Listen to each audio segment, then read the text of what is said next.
சிவபெருமான் பார்வதி தேவியின் இரண்டாவது மகனான முருகனின் கதைகளை பதிவிடுங்கன்னு நம்ம நேயர் திரு அக்னி கிங்ஸ் கேட்டிருக்காங்க. முருகப்பெருமான் பற்றி நிறைய கதைகள் உண்டு. நம்ம அவர் பிறந்த கதையிலிருந்து பார்க்கலாம் வாங்க. Welcome to story nights. நான் ரம்யா. கடவுள்கள் தோன்றுவதும் அவதாரங்கள் எடுப்பதும் அதர்மத்தை அழிச்சு தர்மத்தை வாழ வைக்கிறதுக்காக. நம்ம எல்லா புராண கதைகளும் இத சுத்தித்தான் இருக்கும்.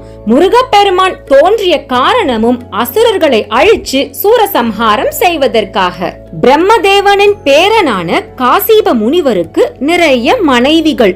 அதுல அதிதிக்கு பிறந்தவங்க தேவர்கள், தீதிக்கு பிறந்தவங்க அசுரர்கள், மாயைக்கு பிறந்தவங்க சூரபத்மன், சிங்கன், தாரகன்கிற அசுரர்களும், அஜமுக்கின்னு ஒரு அசுர பெண்ணும். இந்த மாயையோட அசுர குழந்தைகளை அழிக்கத்தான் முருகப்பெருமான் அவதரிச்சாரு. இந்த 4 அசுரர்களும் சிவபெருமான வேண்டி கடும் தவம் செஞ்சு பல விசேஷமான வரங்களை வாங்கிக்கிறாங்க.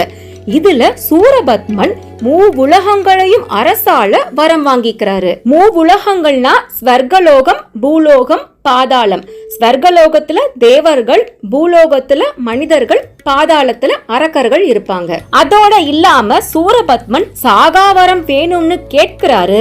சிவபெருமான் பிறந்தவன் மடிந்தே தீர வேண்டும், சாகாவரம் அளிக்க முடியாதுன்னு சொல்லிடுறாரு. உடனே சூரபத்மன் புத்திசாலித்தனமா யோசிச்சு ஒரு பெண்ணோட வயிற்றிலிருந்து பிறக்காத குழந்தையால் தான் தனக்கு அழிவு வரணும்னு கேட்கிறாரு. வரமும் அளிக்கப்படுது. ஒரு குழந்தைங்கிறது பெண்ணோட வயிற்றிலிருந்து தான் பிறக்க முடியுமே தவிர வேறு எங்கிருந்தும் பிறக்க முடியாது. அதனால் தனக்கு அழிவே இல்லைனும் இதுவும் ஒரு சாகா வரம் தான்ங்கிற ஆணவத்துல சூரபத்மன் தன்னுடன் பிறந்த சிங்கன், தாரகாசுரன், அஜமுக்கியோட சேர்ந்து 33 கோடி தேவர்களையும் சிறையில் அடைச்சு மூவுலகத்திலையும் அசுர ஆட்சி நடத்திட்டு இருக்காரு. அசுரர்களின் கொடுமையை தாங்க முடியாத தேவர்களில் சிலர் கைலாயம் போய் சிவபெருமான் கிட்ட சூரபத்மனிடமிருந்து காப்பாற்றுமாறு கேட்கிறாங்க. சூரபத்மனோட வரத்தை பற்றி அறிஞ்ச சிவபெருமான் அவனை அழிக்கிறதுக்காக தன்னுடைய நெற்றி கண்ணை திறக்கிறாரு. சிவபெருமானுக்கு 6 முகங்கள் உண்டு.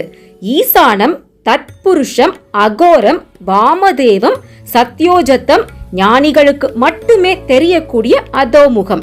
அந்த 6 முகங்கள்ல இருக்கிற 6 நெற்றி கண்கள்ல இருந்து 6 தீப்பொறிகளை உருவாக்குறாரு. அந்த 6 அக்னி பந்துகளை அக்னி தேவன் வாயு தேவன் கிட்ட கொடுத்து சரவண பொய்கையில சேர்க்க சொல்றாரு. 2 தேவர்களும் அக்னி பந்துகளை கைகள்ல ஏந்திட்டு போய் சிவபெருமான் சொன்ன மாதிரி சரவண பொய்கையில இருக்கிற 6 மலர்ந்த தாமரைகள்ல அந்த 6 தீப்பொறிகளையும் வைக்கிறாங்க.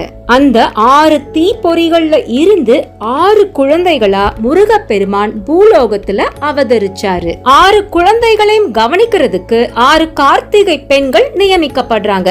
அவர்கள் தங்களோட சொந்த குழந்தை போலவே பாலூட்டி சீராட்டி வளர்க்கிறாங்க. பின்னர் பார்வதி தேவி பூலோகம் வந்து இந்த 6 குழந்தைகளையும் கட்டி அணைக்க அவர்கள் ஒரு மேனியா வடிவம் கொண்டு 6 முகங்களும் 2 கைகளும் கொண்ட முருக பெருமானா மாறிடுறாங்க. 6 குழந்தைகளையும் ஒரே குழந்தையா ஸ்கந்தம் செய்ததால ஸ்கந்த பெருமான்னு பெயர் உருவாகுது. அதுபோல 6 கார்த்திகை பெண்களால வளர்க்கப்பட்டதால கார்த்திகேயனும் பெயர் கிடைக்குது. 6 முகம் கொண்டதனால 6 முகன் அப்படின்னும் அழைக்கப்படுறாரு. இது போல முருகப்பெருமானுக்கு இன்னும் நிறைய பெயர்கள் இருக்கு. பார்வதி தேவி முருகனிடம் அவர் தோன்றிய காரணத்தை சொல்லி அசுரர்களை அழிப்பதற்காக வேலாயுதத்தை பரிசாக அளிக்கிறாங்க. பின்னர் பார்வதி தேவி முருகனை அழைச்சிட்டு பூலோகத்திலிருந்து கைலாயம் போயிடுறாங்க. இதுதாங்க முருகப்பெருமான் தோன்றிய கதை. அசுரர்களை அழிச்சு மூவுலகங்களையும் காத்த சூரசம்ஹார கதையை அடுத்த பதிவில் பார்க்கலாம். இன்றைய கதை முடிந்தது. உங்களை அடுத்த பதிவில் சந்திக்கிறேன்.